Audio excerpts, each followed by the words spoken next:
Taleia to bohaterka, która budzi ogromne kontrowersje. Jedni ją kochają, drudzy nienawidzą. Pytałem wiele osób o opinię na jej temat. Oglądałem ją w akcji w różnych bitwach, przeglądałem mnóstwo raportów i w tym odcinku dowiecie się, co o niej sądzę.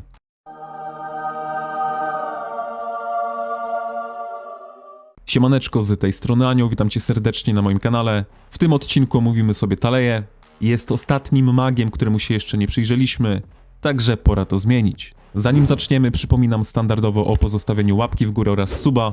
Możesz kliknąć w dzwoneczek, żeby nic ci się nie pominęło, no i w razie pytań zapraszam na Discord. Zacznijmy od umiejętności. Umiejętność numer 1, dźwięki natury.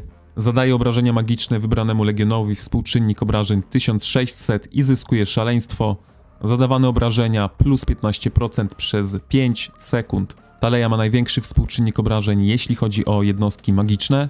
Niestety te obrażenia są tylko na jeden legion i oczywiście w niektórych przypadkach większe obrażenia w jeden legion mogą się przydać, aczkolwiek z reguły obrażenia obszarowe są dużo lepsze. Druga część tej umiejętności, czyli 15% większych obrażeń, jest naprawdę fajna, ale to działa dopiero po wpadnięciu w szał przez Taleię, a to już nam sugeruje, że to Taleia z reguły powinna być pierwsza, bo w ten sposób nasz zastępca załapie się jeszcze na te zwiększone obrażenia. Natomiast gdy Taleia będzie druga, gdy będzie zastępcą, no to wtedy te zwiększone obrażenia będą działały tylko na ataki i kontrataki. A główną siłą magów jest jednak wpadanie w szał. Ja tę umiejętność oceniłbym na 4+. Fajny bonus do zadawanych obrażeń, ale działa najlepiej, gdy to Taleia właśnie będzie dowódcą. Obrażenia tej umiejętności są naprawdę duże, jednak brak AoE sprawia, że nie mogę dać tutaj piątki. Mimo wszystko naprawdę niewiele brakuje do piątki. No i tak jak mówiłem wcześniej, czasami te obrażenia bardzo duże, ale w jeden cel. Wolimy jednak trafiać kilka legionów, nawet tymi trochę mniejszymi obrażeniami. Umiejętność numer 2. Dobre wieści. Zadając obrażenia od umiejętności bohatera, legion zyskuje ożywienie i schronienie, które gwarantują nam plus 25% ataku oraz obrony na 3 sekundy. Tutaj podobnie jak w przypadku pierwszej umiejętności, oba te bonusy dostajemy dopiero po zadaniu obrażeń, więc nie jest to stały bonus, ale tutaj muszę powiedzieć, że Tandelyn dzięki swojej pierwszej umiejętności, która działa co 2 sekundy zadaje obrażenia od umiejętności bohatera. Umiejętność wpadania w szał Tandelyn potrafi wydłużyć czas trwania tego efektu o 8 sekund. Do tego doliczmy sobie te 1-2 sekundy po wpadnięciu w szał Talei, co łącznie daje nam naprawdę długi czas trwania tych bonusów. No i dodatkowo w drzewku Talei mamy jeszcze jeden bardzo ciekawy talent, który potrafi wydłużyć ten czas o kolejne 3 sekundy. Ale o drzewku później. Natomiast jeśli miałbym ocenić tę umiejętność, to w połączeniu z Tandelyn mogę dać spokojnie piątkę za tę umiejętność, bo tak naprawdę mamy praktycznie 100% czasu po pierwszym wpadnięciu w szał bonusów o wysokości plus 50% łącznie, a są to naprawdę ogromne bonusy, ale jeśli oddzielimy Taleię od Tandelyn, wtedy czas trwania tej umiejętności będzie dużo krótszy, będzie to może 50-60% trwania walki po pierwszym wpadnięciu w szał, dlatego Tandelyn odgrywa tutaj naprawdę bardzo ważną rolę. Bez Tandelyn oceniłbym tę umiejętność na 4, bo czas trwania tej aktywności jest jednak krótki. Umiejętność numer 3, błogosławieństwo życia. Magiczne legiony prowadzone przez tego bohatera zadają 20% więcej obrażeń od umiejętności bohatera i zmniejszają atak wroga o 20%. Tutaj już mamy stały bonus, same bonusy jednak jakieś ogromne nie są. 20% więcej obrażeń od umiejętności to nie jest jakoś dużo. Taki Waldyr, który jest epickim bohaterem, ma na przykład tych procent 15. Odporność na atak wydaje się dosyć fajna, potrafi dać tam dużo przeżywalności. Tutaj dam piątkę z minusem, bo są to stałe bonusy. Umiejętność numer 4, muzyczna inspiracja. Jest to umiejętność pod zgromadzenia, pod rally. Tych natomiast w tej serii nie oceniamy. Jeśli chodzi o zgromadzenia Talei z Tandelyn, zaczerpnąłem wiedzy z kilku źródeł. Sporo osób mówi, że ten marsz daje radę w rally, ale nie jest jakiś wybitny. Także tutaj ocenę pozostawiam wam, natomiast pod względem open fieldu klasycznie za rally, za garnizon dajemy tutaj 1. Umiejętność numer 5, przebudzenie, pieśń strażnika. Podczas walki legion ma 10% szans na uzyskanie tarczy, współczynnik tarczy 150 na 5 sekund. Tutaj chyba nikogo nie zaskoczę, gdy dam za tę umiejętność 1. Ta tarcza jest tak niewielka i mamy tylko 10% szansy na to. Żeby wam pokazać wartości tej tarczy i dlaczego dałem tutaj 1, to zerkniemy sobie w raport od Arcego, który udostępnił mi raport Toxika. Przejdźmy sobie dalej. W 36 czy w 35 sekundzie tutaj pierwszy raz zauważyłem właśnie pieśń strażnika. No i powinniśmy tutaj zobaczyć, ile tarcza wchłonęła obrażeń. Nasza tarcza z przebudzenia ochroniła 759 jednostek.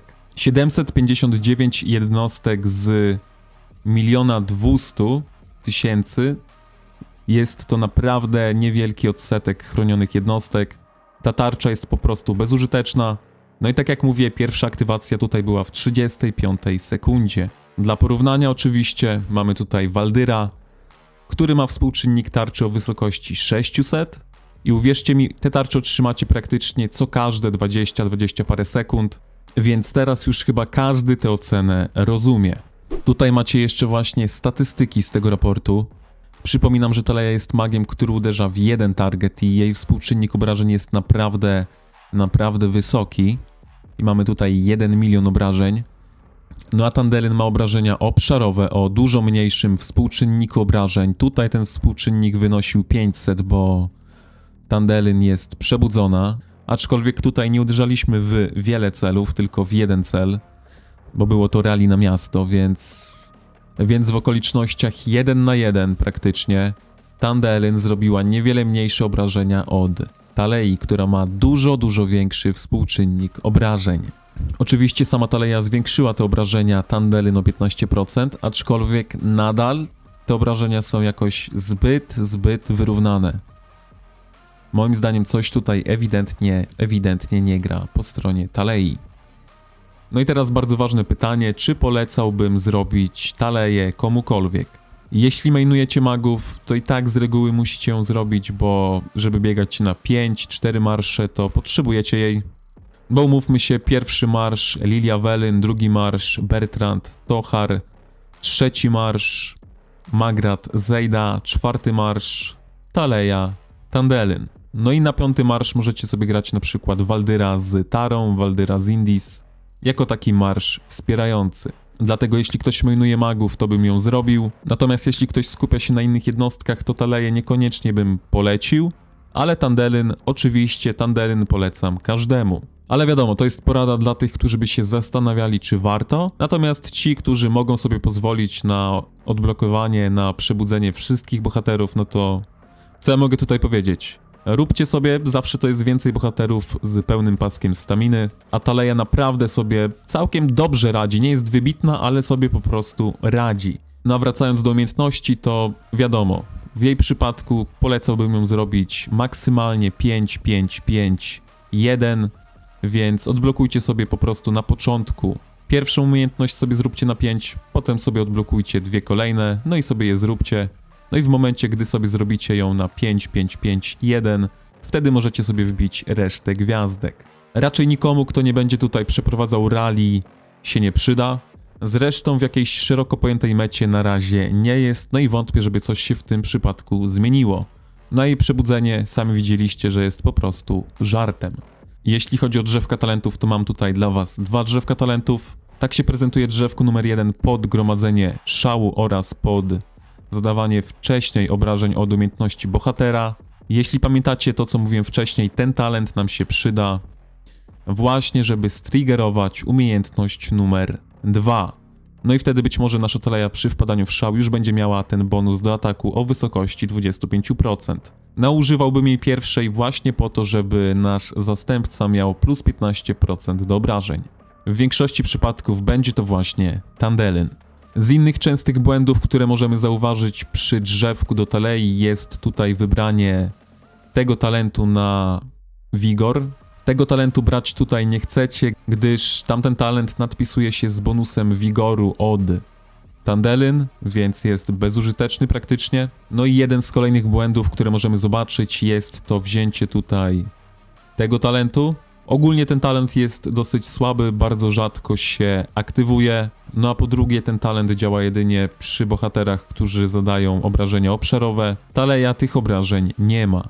Więc w tym wypadku jedynie Tandelen miałaby szansę na dodatkowy cel, przez co obniżamy sobie jeszcze bardziej to prawdopodobieństwo aktywacji, co praktycznie zabija ten talent. Dlatego tutaj sobie bierzemy Magiczny Sztorm, no i ostatni punkt, który nam zostanie, ja lubię dać w prędkość marszu.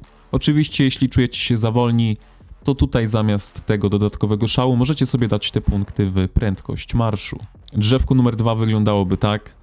Dużym plusem tego drzewka jest właśnie ikonoklazm, który potrafi nam dać plus 10% do obrażeń od umiejętności bohatera.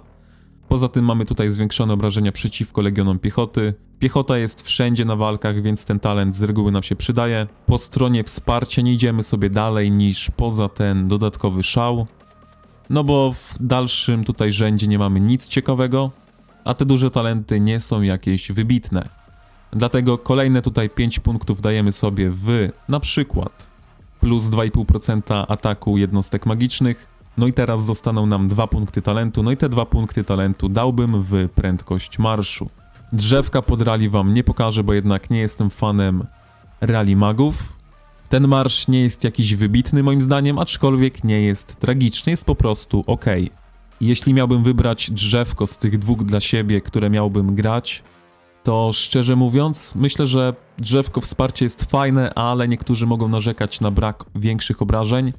Dlatego mimo wszystko spróbowałbym swoich sił z takim drzewkiem. I wiem, Tandelen ma bardzo podobne drzewko, z tą różnicą, że mamy tutaj na środku drzewko PvP, w które bardzo często idziemy. Aczkolwiek, żeby właśnie skorzystać jak najbardziej, jak najmocniej z tej premii do zadawanych obrażeń od Talei, no to Taleja musi być jednak pierwsza. Dlatego mój wybór pada właśnie na to drzewko. Jeśli chodzi o pary, to tak naprawdę Taleję łączyłbym tylko i wyłącznie z Tandelen, z nikim innym, bo moim zdaniem, gdy będziemy mieli większą ilość magów, prawdopodobnie, ale właśnie tak czuję, że to Taleja może pójść na ławkę. Na Tandelen możemy grać spokojnie z Bertrandem, z Welynem, możemy grać z Ateusem, możemy próbować nawet swoich sił z Teją. Tandelen ma naprawdę dosyć szeroki wybór, jest dosyć uniwersalna, natomiast Taleja jest bardzo mocno tutaj ograniczona do Tandelen, szczególnie przez swoją drugą umiejętność. Jeśli chodzi o artefakty dla tego marszu, to Elegia Grzmotu jest naprawdę fajnym artefaktem. Wszystkie legiony w tym kółku nie mogą z niego wyjść przez chyba 5 sekund, tak, przez 5 sekund. Dodatkowo wyciszamy 5 legionów wroga, które nie mogą w tym czasie użyć swojej umiejętności wpadania w szał. Naprawdę potężny efekt, jest to bardziej taki artefakt kontrolny, ten artefakt nie zada dużych obrażeń, ale jeśli ktoś lubi takie kontrolne rzeczy, właśnie uciszenia, blokady, to ten artefakt jest dla niego. Poza tym mamy tutaj dodatkowy efekt, który sprawia, że nasz legion otrzymuje mniejsze obrażenia. Na 5. poziomie ulepszenia tego artefaktu jest to minus 10% otrzymywanych obrażeń. Plus tutaj będziemy mieli 7,5, więc łącznie sam artefakt może nam dać minus 17,5% otrzymywanych obrażeń. Dlatego powtórzę to jeszcze raz. Ten marsz może być bardzo twardy na tle innych legionów magicznych. Nie uwzględniam tutaj Magrat i Zejdy, aczkolwiek może mu brakować troszkę obrażeń. No i tutaj właśnie w grę wchodzi pupil, bo naszym pupilem możemy zadać naprawdę duże obrażenia. Natomiast jeśli chodzi o resztę artefaktów, to bardzo fajnym artefaktem jest oddech Jargentisa, ale możecie grać również stare, dobre oko Feniksa, łzy Arbona. I jeśli chodzi o pupile, to pierwszą myślą jest seraficzne baśniowe smoczydło. Szczerze mówiąc, jeszcze nie widziałem w akcji, żeby ten smok robił coś wielkiego, coś potężnego, ale wiele osób mówi, że jest dobry, więc mówię wam to, co usłyszałem. Natomiast marsz Taleja Tandelen jest dosyć wytrzymały i to, czego im brakuje, to obrażeń. Dlatego ja bym tutaj się skusił ponownie na nasze stare, dobre, szafirowe smoczydło. Pewnie wielu z was może się teraz zastanawiać nad buildem. Teraz na ekranie macie zaznaczone umiejętności, które bym zrobił dla takiego uniwersalnego, szafirowego, baśniowego smoczydła. Nie używamy tutaj intensywnego rozkwitu bólu. Ten skill wymaga od nas długiego stania w walce. Ta walka nie zawsze trwa tak długo, żebyśmy byli w stanie wystakować maksymalnie tę umiejętność. Dlatego osobiście polecam budować pupila właśnie w taki sposób, jaki macie teraz na ekranie. No i prawdziwą siłą tego pupila jest to, że możemy trafić do 3 legionów wroga jednocześnie. Plus z tym buildem, który teraz polecam robić każdemu, możemy mieć łącznie aż plus 250% obrażeń nakrycie z tego podstawowego rozkwitu bólu, ale tego nie koniec, bo nasza kontynuacja, łącznie z intensywną kontynuacją, może nam zagwarantować plus 300% obrażeń od kontynuacji, na którą prawdopodobnie możemy mieć nawet 100%. Ja osobiście uważam, że ten build jest najlepszy, szczególnie, że takiego pupila możemy dać naprawdę do każdego legionu bohaterów i ten pupil zadziała identycznie z każdym marszem. To tyle w tym odcinku, ja będę się tu z wami żegnał. Wiecie co robić, trzymajcie się. Elo!